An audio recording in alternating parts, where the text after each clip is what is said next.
تو وہ اپنے قول کے خلاف نہ کرے، بلکہ جو کچھ اس کے منہ سے نکلا ہے اس پر عمل کرے۔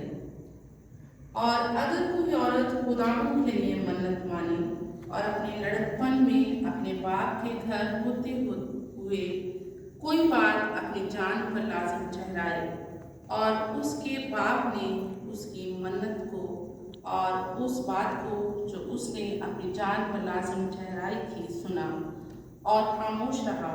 تو اس کے سب منتیں برقرار رہیں گی، اور جو کچھ اس نے اپنی جان پر لازم ٹھہرایا وہ قائم رہے گا۔ لیکن اگر اس کے باپ نے جس دن کہ یہ سنا اسے منع کیا، تو اس کی تمام منتیں اور سب کچھ اس کی اپنی جان پر لازم ٹھہرایا برقرار نہ رہے گا، اور خداوند اس عورت کو معاف کرے گا کیونکہ اس کے باپ نے اسے منع کیا۔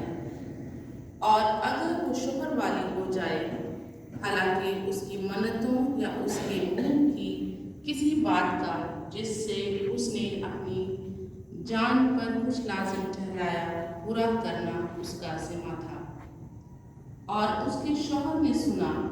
اور جس دن کہ اس نے یہ سنا وہ خاموش رہا، تو اس کی منتیں برقرار ہوں گی، اور جو کچھ اس نے اپنی جان پر لازم ٹھہرایا قائم رہے گا۔